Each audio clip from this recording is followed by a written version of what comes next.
Now we come to the Hagia Sophia, or the Church of Holy Wisdom.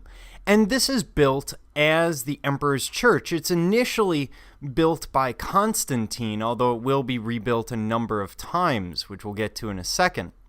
It's also seen as the city's church. It's meant to rival St. Peter's in Rome, sort of giving Constantinople the same level of prestige that we see from ancient Rome.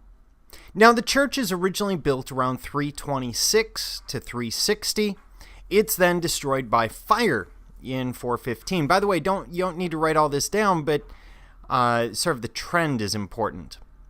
It's rebuilt, and in 532, it's destroyed in the Nika Revolt. It's rebuilt again.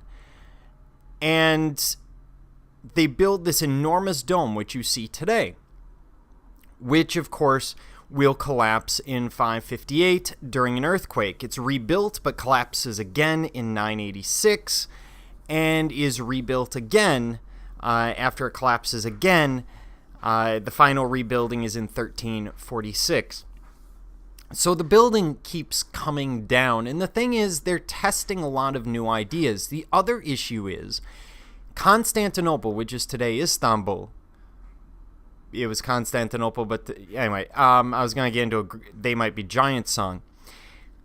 So the issue is they're in an earthquake zone. And this is a major difference between Constantinople and Rome, because Rome, things are fairly stable. The Pantheon probably wouldn't still be standing if it were in an earthquake zone like Constantinople is today. So let's look at it a little bit. First of all, this is a basic map of ancient Constantinople, and we see they have everything laid out in a way very similar to Rome. We have the Forum, just like we saw the Forum of Trajan in Rome. They have the walls, the aqueduct. Here's the Hagia Sophia, and here's the Senate House and the Hippodrome, where they race hippopotamuses. Don't write that down. They race horses, but it would be a lot more interesting if they were hippos, really. And Constantinople, because it's on a peninsula, is incredibly difficult to invade. It's part of the reason the Byzantine Empire will last as long as it does. It takes the Turks, the Muslims, about 800 years to finally invade Constantinople successfully. So when we look at the church, first of all, ignore the towers at the corners. Those are minarets, and that's from the time when the Hagia Sophia acted as a mosque from 1453 until 1955, for about a 500-year period. Before that, it's a church, so ignore those for the moment. What makes it really interesting is a couple of things. First of all, it's a mix of central plan and basilica style. Now, this should be fairly apparent, but like central plan, we see everything is based around the dome in the center. We see everything is pretty much equidistant.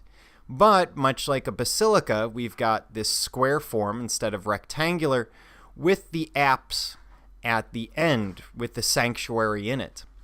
So it's a mix of the two styles. It also should be noted that the dome is not a solid dome. It's actually ashlar masonry. All of the individual pieces simply add compression to the dome, but they're loose. They're not attached to each other. And this is how they get around the earthquakes today, because each of those individual blocks will move a little instead of the whole dome moving a lot. Now, the weight distribution is always key in these buildings. You're always trying to take the weight and get it into the ground. Here, they do it through a series of semi-domes and piers. Starting at the dome at the top, that brings weight down, and we'll get into the corners in a minute. But it brings a lot of its weight down through, for example, this dome, which splits that weight amongst three smaller domes surrounding it.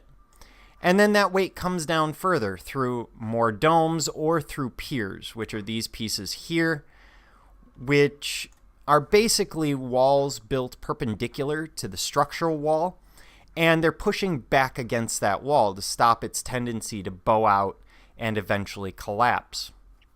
Now, it has one other very interesting aspect. It has pendentives. The dome is sitting on top of a cube. So that dome has to make the transition from round to square, and they do that through these pendentives. The cutouts that you see, those are each for the semidomes.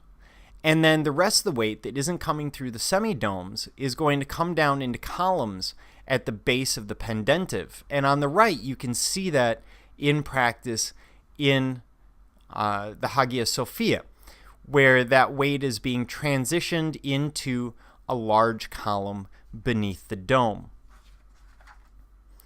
Now, when we look at the dome from beneath, we're actually looking at as a mix of its history as a mosque as well as a church. So we see some of the Arabic writing at the very top of the dome. That dome is also surrounded by windows.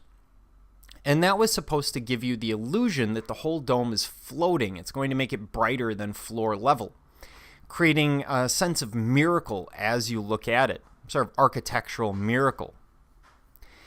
And this entire church is supposed to be a microcosm of the universe. We have the golden heavens above. Everything above sort of ground level is gold colored, reminding us of the heavens. Everything in the balcony and floor level is done in stone to remind us of the terrestrial world in which we live. It's as if the church is one of the few places on earth where the heavens can meet the earth. That light that comes in was also seen as mystical. It was a symbol of God. Now, when this became a mosque, they added the Arabic elements and then covered over much of the Christian artwork at the time. And when it's a mosque, they continue to add new ornamentation. For example, the capitals on these columns, which are just absolutely spectacular in terms of the detail and the arabesque decoration.